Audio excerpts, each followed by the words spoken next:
So welcome everybody. It's a real pleasure to have Penny here today to talk with us. So Penny, many of you will know, but not everybody will know, because Penny's been a member of, has been at LSTM since 2012, but for the last few years has been based in Kenya. She's a nurse and epidemiologist by training and worked on malaria for many years, but more, well, I believe you're still involved in malaria as well, but more recently got interested in the issues around adolescent health and particularly around menstrual health. And so really pleased that she's here today to be able to give us this seminar, What's the Bleeding Problem? And I think this is also part of, I first came to hear about the work that Penny was doing as part of our preparations for REF actually, and I was been meeting with various staff to find out what's going on and learning about the impact of the work of LSTM. And I think this is, for me at least, this was one of the real hidden stories of the work at LSTM that we don't really hear much about. And I think it's a really nice opportunity to tell the school and others about this work. So over to you, Penny. Thank you very much, Hilary, and thank you all. I can be heard? My microphone works? Yeah? Excellent. So thank you very much for coming during your lunch hour to see this seminar. What's the bleeding problem? So I'll be talking about menstrual health and talking on behalf of a big team, both here and internationally. So we have 7.5 billion people. 26% of them, you can say, are menstruating. We have a figure of around 250 million girls, 10 to 14, in less developed countries, and then 56 million in least developed countries, all who are just about to start through menarche and haven't got a clue what is going to happen to them. Per girl, there's over 40 years of bleeding. We can estimate 7 years of a girl or a woman's life across her life course is actually spent bleeding. And that doesn't take into account the many other aspects relating to bleeding for diseases related to cancer of the cervix and many other reproductive tract infections. So just a little extra slide, just to talk about our blue planet. And just a reminder, this is from a study we're just doing at the moment, systematic review and meta-analysis around menstrual cups, which I'll talk about later. But it's the concern about the waste and the plastics around the world. So you can multiply out the amount of waste that's being produced around menstruation if everyone had the opportunity to have sanitary pads, and that's something like 40 billion soiled pads every month. So I'm not going to talk so much about age of menarche at the moment, but it is also just to note that it is going down worldwide.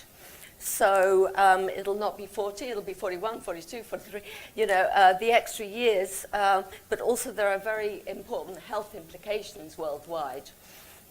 With nutrition and obesity driving down the age of menarche, it places girls in a more vulnerable position, particularly in low middle income countries, relating to completion of primary school or placing them at additional risk, both sexual and reproductive health. So HIV, HSV2, other sexually transmitted infections.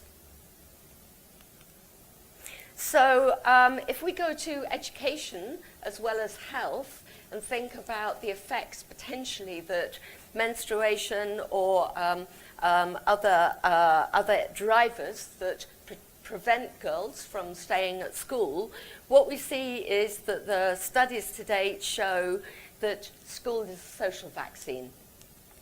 So the effect it has on reproductive health indicators, I won't list them all there, but certainly completion of primary school seem to reduce child marriages, child deaths, pregnancy before the age of 17, so teen pregnancies, and saving of maternal deaths.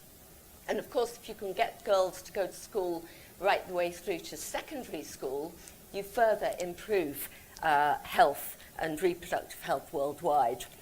And one very interesting small study done actually in Kenya, and that's Chaban, a health economist, was looking at if you keep all the girls in school throughout secondary school, then you can add to the GNP something like 3 billion a year, which is something like the construction industry. So from all perspectives, it's important to keep girls in school. And then you think about the sexual health also, those aspects. This is a rather old study, but I think it demonstrates very nicely, it's Hargreaves et al., about reduction of HIV and potentially HSV2. And here you see the protective effect if girls remain in school in terms of reducing number of sexual partners, having more commensurate partners their own age, frequency of sex, unprotected sex. So all these different components all coalesce together and highlight the importance of keeping girls in school. If we turn back to menstruation, and I think, yeah, we've got quite a few ladies in the, women, girls, ladies in the audience, but also for wives, mothers, daughters. If you think about menstruation, so, you know, we think we have a tough time. So a tougher time is if you've got toilets like this, with a couple of them are locked, you can't get into them. The one that the girl's standing outside, probably she's waiting for a friend. And so there's no lock inside, it's dark, it's a drop toilet, it's never been cleaned. So these are pretty deplorable situation to actually have your menstruation every month. I've got up highlighted here some of the different materials that are used for menstruation around the world. These are mostly examples from Kenya. And of course, some of them are, you know, rather dramatic.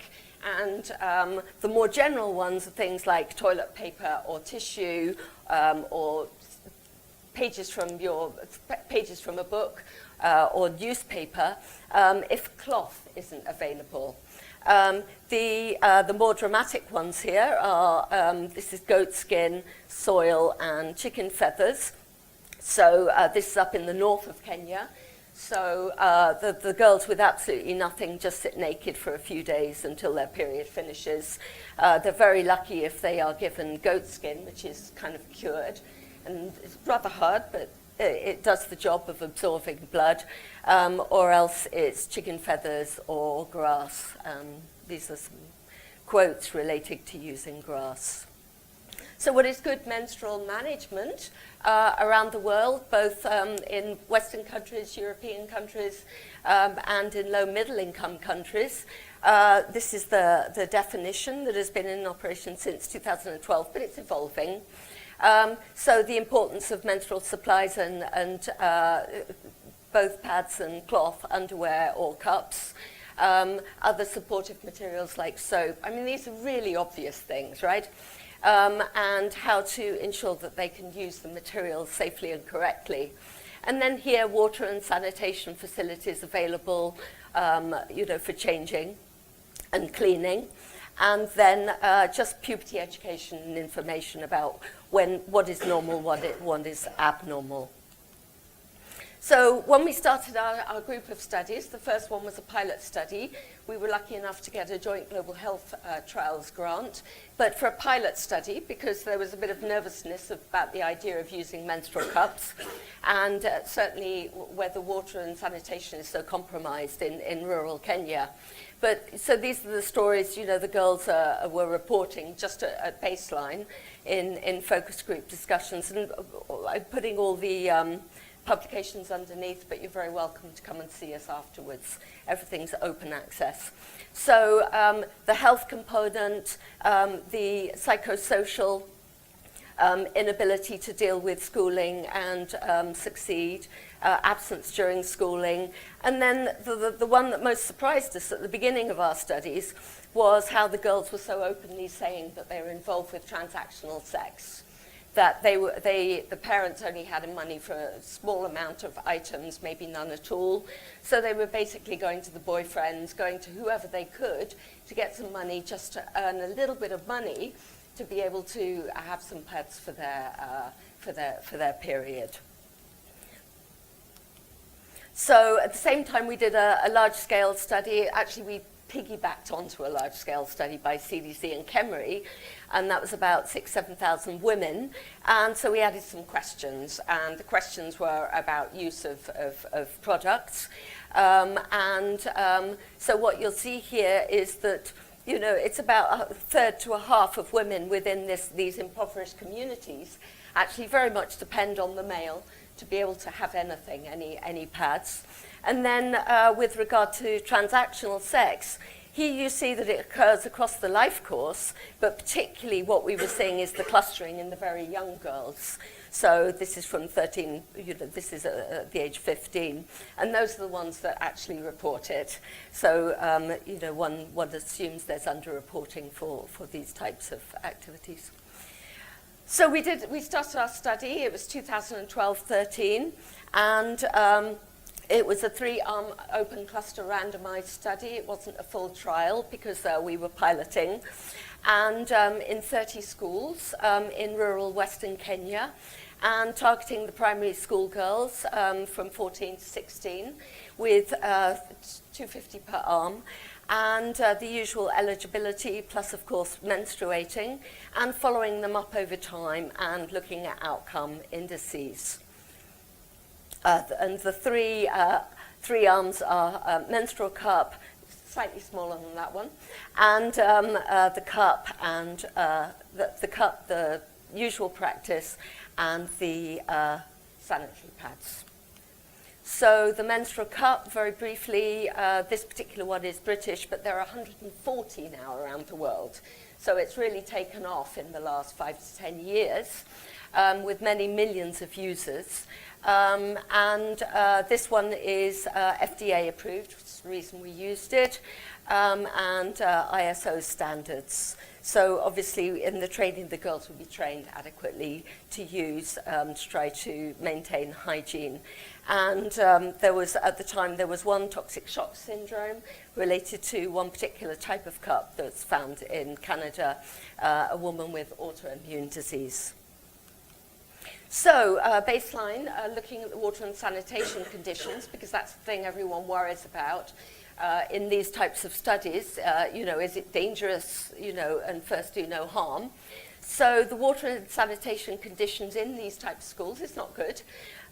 So there's a latrine to pupil ratio, pupil to latrine ratio of 36 to 1, mostly pit latrines, 6 latrines for girls, 6 for boys across the school, varying sizes, that's the median, and no soap pretty much, and water on the compound, but never really available, very, very infrequently available for the actual girls, you know, close to where they are changing. And 10% of the schools could give sanitary pads, mostly don't. So this is the flow diagram. I won't go through to too much detail. Just saying that for these types of studies, particularly primary school studies, there's both migration, but also a lot of loss to follow up. So we start with 105, but we end up with our 644 at the end of the study. And these are the divided over the 3 arms. Yeah, I think I won't talk too much about that. So during the actual study itself, we started getting feedback from the girls with regard to the ability to use, and we knew that it was very slow to start with the cups. So we had nurses in all the schools, we had champion girls going to the schools to assist the girls to get used to it, and it did take a bit of time. I'll show you some graphs in a minute, and certainly the effect qualitatively was to improve their school life, both in terms of the health, the dignity and the psychosocial, their ability to engage at school, and reduction in school absence, but it's qualitative, and also some of the economic considerations.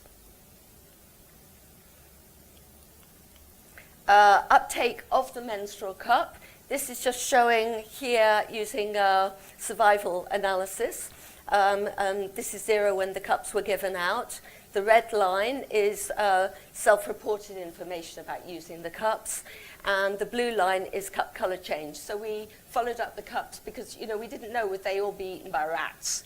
You know, in very rural environments, what would happen to these cups that are normally used in, you know, England or Western countries. So we were following up regularly with all the girls, including in the control group, so try to keep balance. But actually looking at cup colour change, which showed clearly a much slower uptake, recognising it took, you know, 1 to 2 months for the cup actually to change colour, compared with, you know, reported use of it. And then at the same time, this is 20%, not 100%. But all the issues concerning actually being able to use the cup, inserting it, particularly took a while for the girls to get used to and feel comfortable using. So this is just a forest plot of some of the outcomes. You're welcome. Of some of the outcomes, and actually this is divided by girls that used for a smaller length of time and girls for used for a longer length of time by end study. And so all we're looking at today, stay within the camera, is school dropout and STIs, combined STIs, sexually transmitted infections, and then just bacterial vaginosis. So this line is kind of like the null. If it goes on that side, it means we're not doing very well with the interventions. And if it goes that side, we're doing well. And these are the confidence limits. So you don't really want the confidence limits to pass the null.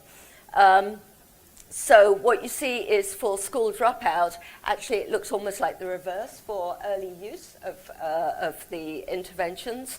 It certainly didn't have any positive effect on school dropout. School dropout after 12 months, you're starting to see an effect, but extremely small numbers. So it was a pilot study, and we had fewer girls using the cup for a longer period of time, duration of time. And then for STIs, for less than 12 months and for more than 12 months. And you start to see maybe something going on even for less than 12 months. But for more than 12 months for the STIs, you can see a significant effect without the 95 confidence limits passing the one. And mostly for the cups versus the control, but also pads. And obviously smaller confidence if we combine the two. And the same also for bacterial vaginosis. And this was only for the cups, but not for the pads, which, that was particularly interesting for us to follow up and hypothesis generating for our next studies. And then with regard to,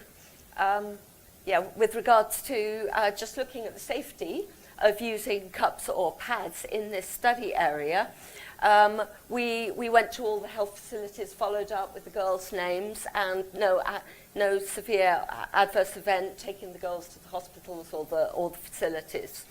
We did vaginal swabs, both for Staphylococcus aureus as well as the STIs at the end, but Staphylococcus aureus, and then we looked at toxic shock syndrome toxin amongst the positives. And so Staph aureus didn't change by cups, pads or controls, and that didn't change also over time. But then the presence of toxic shock syndrome, a toxin, was found, but it was found in just 2, and this very small, very small. But anyway, it was found in 2 of 10 girls, but those 2 happened to be using pads. Now, toxic shock, of course, even with highly absorbent tampons, is a very rare event, so occurring 3 to 6 per 100,000. So, it's very unlikely we would find in such a small survey such of this, but it was important anyway to follow through. And then also we looked at E. coli growth, so we washed the cups, we took swatches of the cups, washed the cups, and what you can see is we could grow E. coli on the cups, and strangely enough, it was higher in the new users than in the longer-term users. And it linked closely with the new users being inept at being able to use the cups. They'd drop the cups on the floor of the latrines.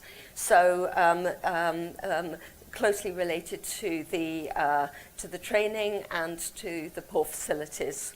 So we followed that through also onto our trial. Just to mention that CUPS now, we all work together with the Kenyan Ministry of Health to help with their policy and guidelines. And so the safety work we've been doing, plus others around the world, it was sufficient to include now menstrual cups along with others and to actually start menstrual hygiene in Kenya with policy, strategy and teachers' guidelines.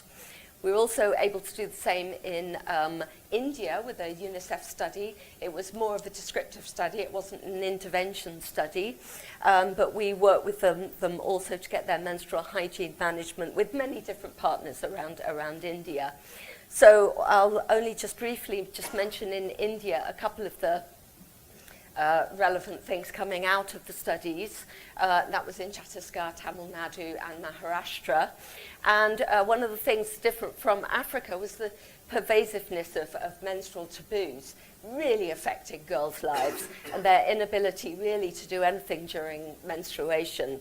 So I think in the media at the moment about religious restrictions, but not being able to sleep where they are, having different food, behaving in the house differently, not being able to go to school. There's a large study and it's just about to be published, so you're very welcome to get it from us or find it online. And then we also did another study, our systematic review and meta-analysis. This was all the studies in India over the last 15 years. And this particular one, just as an example, I'm not going to go through the whole thing.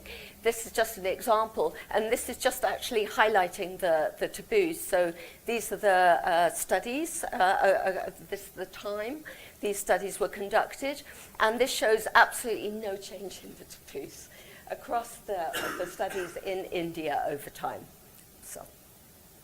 Right, so we've got some emerging themes relating to menstrual hygiene, and we've got the first one really, which was, we're anticipating poor facilities and the lack of dignity and inability to deal with it, leading to school absence.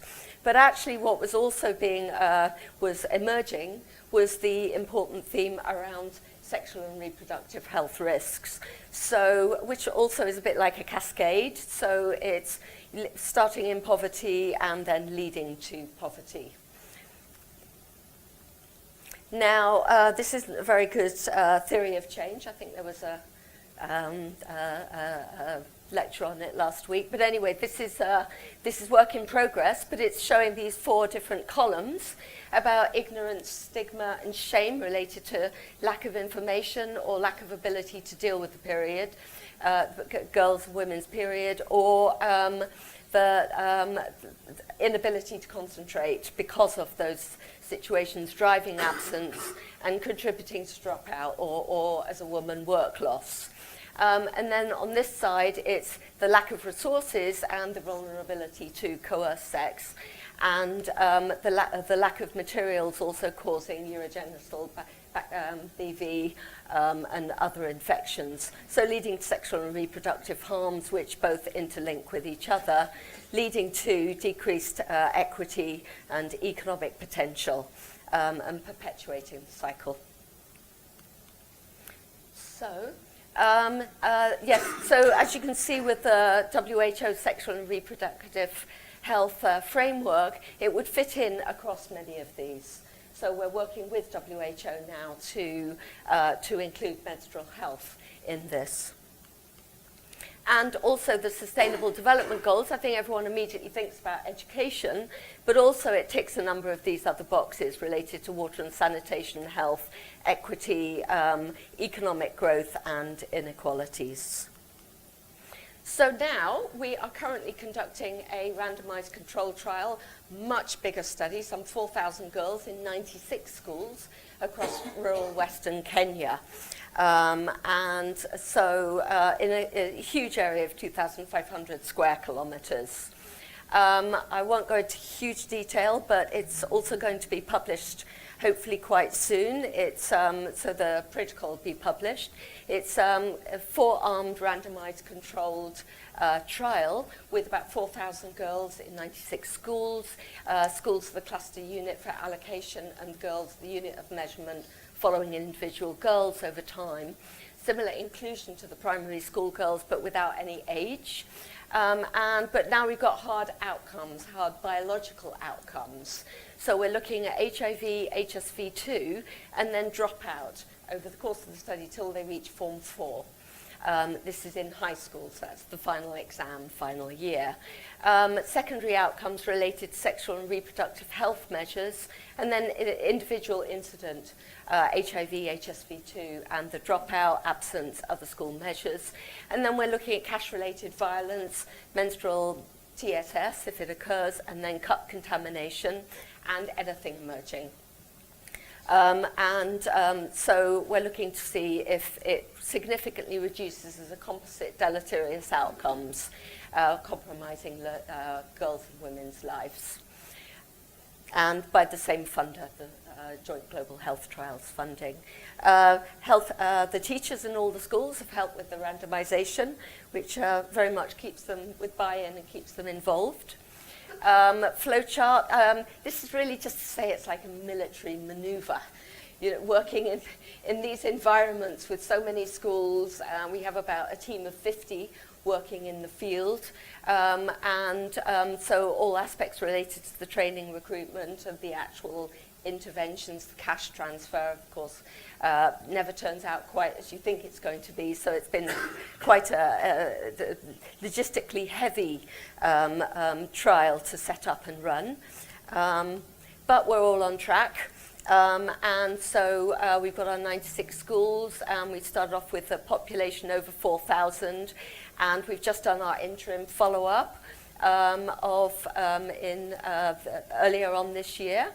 And we've had very few lost follow-ups in terms of withdrawal and migration, and very, very few refusals. So it's considered a very worthwhile study within that population. Now, I'd just like to briefly move on to a sub-study within our cuts, within our trial. So in 6 schools, we have CUPS and controlled schools. We're looking at bacterial vaginosis. And so this is funded through NIH, NICHD in the States with University of Illinois, Chicago. And bacterial vaginosis strongly associated with pelvic inflammatory disease and increased risk of miscarriage and premature births. And important implications in terms of both sexual and reproductive health. So, and many studies have been conducted on this, and particularly, very strong relationship between the lactobacillus and bacterial vaginosis, and the association interrelationship with different STIs. So what we're looking at is to see if menstrual cup use will impact on the vaginal microbiome, and it will also impact on sexual behaviors. So actually 2 different aspects at the same time to decrease bacterial vaginosis and decrease STIs and HIV. And this would have implications not just for the girls in school, but for expand scaling for other populations, particularly sex workers. We just failed on a grant, it's very disappointing. But so we'll be looking into other populations, vulnerable populations. switching gears very slightly because we're increasingly being involved with other partners internationally. This is with Columbia University, New York, and we're working with Grand Challenges Canada. This is just theory of change and pathway to scale, and this is for all their grantees around the world, where they support product innovations for menstrual health. So we did the theory of change and pathways to scale and monitoring and evaluation. And then we'll follow up with the grantees and work with them all. So although it's a very small, relatively small project, it's very nice to be involved actually at the global level. So a brief timeline also, and the strengthening of menstrual hygiene. There was a little bit going on 2012 and before. So mostly it was very focused and formative work and with some development interest. And then more formative research, particularly qualitative studies or descriptive studies in the between these years, but then more and more social entrepreneurs entering the field, setting up like the Padman internationally. And then really the launch of this global networking and importantly really starting to bring more robust science with the MRC, DFID, Wellcome Trust, but others around the globe also. I think Gates is funding something on the coast and a number of other studies being funded, you know, to really try and look at hard outcome, hard impact of the effect of menstrual hygiene and improving, but also looking at the cost effectiveness of these interventions. So now we're moving into this era where it's getting into the government's agenda, it's going internationally. We've just had our first WHO meeting, UNFPA are interested, so there's big networking across international boundaries. So it's building traction now. So some of this is, we're members of MHM, sorry, it's all a bit of jargon, but in 10 years so that really trying to progress the agenda, working with programs and international organizations, NGOs, but also researchers. This is the UNFPA meeting held in Joburg earlier this year. There's a very large training online with 14 different countries, also empowering education virtual conference every year, and then the WHO conference a few months back. So yeah, I'm sure there's some statistical analysis here we could do. So this is where we started, and this is where we are now, and it's booking up quickly for 2019. So we started with one small pilot study and then moved on with the UNICEF study, continuing publishing. I think we got like 15 papers out. Unfortunately, the really high impact journals, it's not there yet because it's so new, this whole subject area, but we did get a PLOS Med article. So global advocacy and publications on that. We're supporting internationally many studies. We've got the trial going, the microbiome, and we're piggybacking on with like measles studies because of the platform. And it allows opportunity to link up with other opportunities for looking at adolescent sexual reproductive health or other public health issues for girls. And then this is just these bubbles, as you can see, have kind of grown. So just starting off with one small conference or international conference. And then have built up over time, including now going to the American Public Health Association to talk about this, because I think we have someone in the audience for period poverty. I think it's being well published now that also in high-income countries, the very impoverished are really struggling. Transactional sex, so not unlike the drivers occurring in low middle income countries, but the research is all in low middle income countries, so we're actually doing reverse, and we'll be doing supporting training for people in high income countries to do similar research studies. African Union will be going to Ghana a little bit later, talked to Parliament last week, and so they're interested in linking low middle income and high income countries and looking to see what can be done through the UK government. So none of this would have been done without a huge number of people. So thank you, everyone here. I can see faces that may not be on this list, and the trial steering committee and the data monitoring and ethics committee, of course. So we are really very grateful to everyone throughout the school that has been involved and helped with all of our studies and our work in helping to progress it. And a small team here, but an enormous team internationally. And then these are all our global partners, many from the States, but now East and Southern Africa also. And we've got research hubs being set up, East Africa and Southern Africa.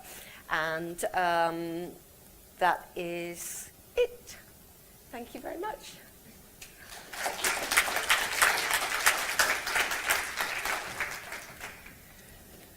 So thank you very much, Penny. That was fascinating, really interesting stuff. Are there any questions? There's one here from Peter.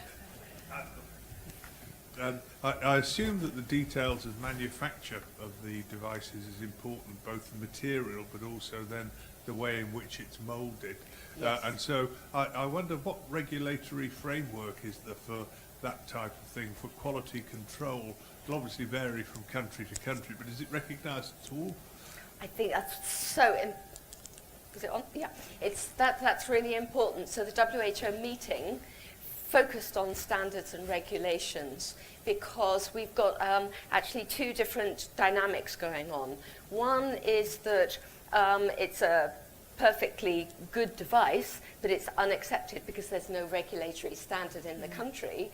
And the opposite, which is absolutely appalling quality, and it's out there and it's being used.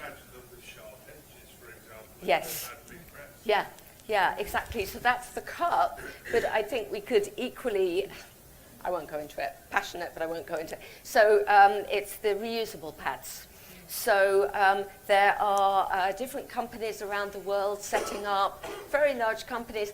For some reason, they just can't seem to get registered in Kenya. They can get registered in Uganda, and it's all about safety. So we've also been asked by a number of these companies all to start to do the microbiome, the microbiology studies, you know, looking at the safety of these products. Really, yeah, very relevant. Thank you. What are the conversations around cost and access for the very poor people that you've just described in these populations? Are governments seeing this as like a public good that they would fund, or who's paying for this? Are we still relying on the UN? Yes. Okay. So, yeah, I could almost go to the first slide. So, yes, there are many conversations. So the UNFPA meeting had all the heads of state governments, so from Zimbabwe and South Africa, Malawi, Kenya, and they were all talking about putting in their budget lines for sanitary pads, which are reusable sanitary pads. So indeed there's a big conversation going on, but I'm not quite sure it's the right conversation going on, because you know the amount of waste that would occur. Yes, it would improve the lives of individuals, but we have to move more into the reusables. And so we're trying to work also with governments on better understanding that, you know, paying maybe $25 for one item, the cup lasts 10 years, compared with 10 years of sanitary pads. So those conversations are happening. But certainly I think if we build our information for evidence-based enough, I would like to see it a little bit like bed nets, you know, for those most vulnerable. Why don't we give them free of charge? I mean, you know, it'll save lives, basically. You know, if you take it right the way through that process to morbidity, mortality related to reproductive health, potentially it saves lives. Thank you, Jen. Hi. Okay. Thank you. It was very interesting. I was wondering actually two things. First, what sort of, because I was thinking of your presentation, reading about the girls who felt ashamed of going to school because of leakage, and I thought about this running structure to it that makes a girl feel ashamed of her own body, basically. So Yes. I wonder if there is anything Yes. in place or planned to Yes. tackle shame Yes. and blame. And in the case of India, if the study that you discussed takes into account caste, Takes into account the caste, cost. C-A-S-T. The caste system. Oh, Yeah. so- That's okay, it's the accent, that's fine. Okay, thank you. So let me finish with the last one, which is, yes, we did in India actually look at caste. Predominantly, I think they were Hindu, but in the 3 different areas there were tribal also. So that we did actually, in the analyses, we looked by caste. So that data is available. It's not in my head at this moment. And for the earlier questions related to really social norms and culture. So a lot of work's been going on. I'm less on that on the education side than, you know, more trying to look at maybe how those kind of hard outcome indicators we can really grapple with them. But I think, colleagues in Columbia University, Marnie Summer, who's really a lead in this, she and people around the globe, they've been building up on educational materials, and they're for the community, for men, for boys, and it is all about breaking the taboos. Different studies have been conducted in India, communication out in the villages, as you saw. So far, so, you know, not so much influence, but of course those studies also are a couple of years old by the time we did our systematic review. So I think progress is being made, but you have to bring in the boys and the men as well. Me again. Yes! You could sit at the front, Peter. Thank you. You mentioned sharing of the cups en passant, Yeah. but you didn't go into that. Okay. I just wanted to understand the sorts of pressures that there might be to share. Yes. For example, although it lasts 10 years, it seems to be quite expensive to buy initially. Yes. Also, if you're curled up with embarrassment at the thought of buying one, Yes. it's probably easier to borrow one from a friend. Yes. And so, accepting that there'll be pressures to share, Yes. how bad is sharing? Is there Yes. actual evidence that sharing Yes. is bad, even though you wash it in hot water? Yes, good. Thank you very much. So a couple of things from that. In the pilot study, we asked about sharing, and about 4% of girls reported sharing. And then separately, like, there was 7% loss of the cup, so that also, I guess, is relevant. But from a biological viewpoint, the sharing of the cup, I think we can find that out from our data, because it is very relevant, so we will continue. We do ask the question about sharing, but qualitative, what the girls said was, I'm not going to share it. You know, I'll get their HIV, or I'll get their... So they were all hiding their cups. So that is one thing. So it's more like to be bit stolen rather than shared, but sharing could be amongst siblings. So in the vaginal microbiome, we swab all the cups. So we do it every 6 months. So we're gathering that information as well as gathering about sharing. So we will... Mind you, that might not be so relevant if you're looking at the microbiome Yeah. a long time Yeah. after. Yeah. If the cup came out of one person and went into another, the microbiome Yes. will be different. Yes. won't it? I think, Peter, you have to come and work with us and answer this question. Oh, I'm too old. No, but I think that's very relevant, and we'll see what we can do, you know, how to answer it and move. Yeah. Thank you. Oh, sorry, please go ahead. Yes. Yes, Supriya. Yeah. I was trying to imagine a similar work in India. Yeah. And I know the first thing will happen is insertion taboo. Yes. Did you encounter any insertion taboo in Kenya, and how did you deal with it? Yeah, well, we thought we would, and in fact, for the pilot study, we, the funder very strongly advised us we could try this, but we'd probably end up as a two-arm study. So anyone using the cup could, transfer if it seemed completely culturally abhorrent to everyone. And the baseline qualitative, both the girls and the parents were talking about the importance of virginity. But then when it came to actually having opportunity to use something, they were willing.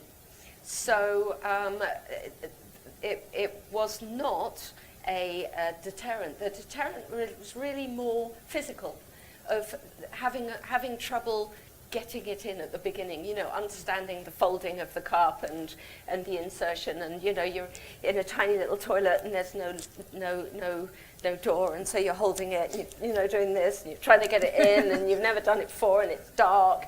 So, those were more the issues. India, it may be different. We've been told that no one will ever use it, but yeah, it would be very good to try. Things are changing, so in about 5 years' time we might be ready. Yes. So we need that coalition, right? Yeah, Good. Another coalition. Penny, can I just ask a question about how you're dealing with the lack of water in the schools in your trial? Yes. And the lack of cleaning. Yes. Okay. Thank you. So in the first study, that was 62 schools, and we narrowed it down because of our concern about the water. So we narrowed it down to the 30 best schools, and so we had a threshold, and water must have been available somewhere on the compound, and. But at different seasons of the year, there just wasn't any water. That's just the reality.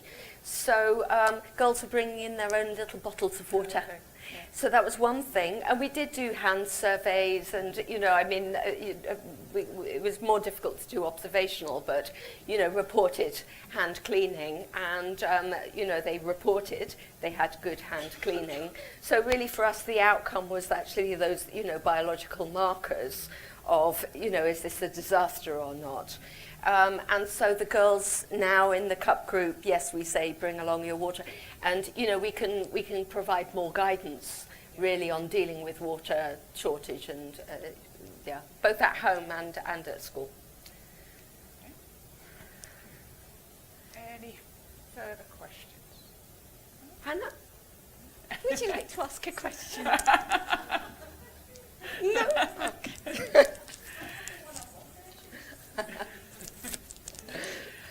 Okay. Then before we close, I think as Penny alluded to, this is not just a problem of low-income countries. This is an issue that affects all countries. So I'd like to invite Kath just to say a few words about the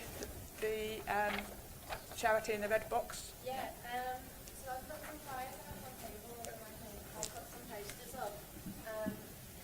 Am I not loud enough? No. Is it on? Oh, yes. So it's a huge problem in the UK.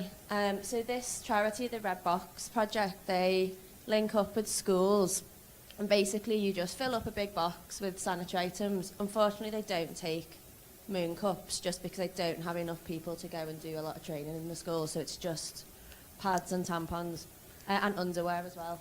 And once the box is full, you link up with however many schools you think you can support and do a drop-off once a month.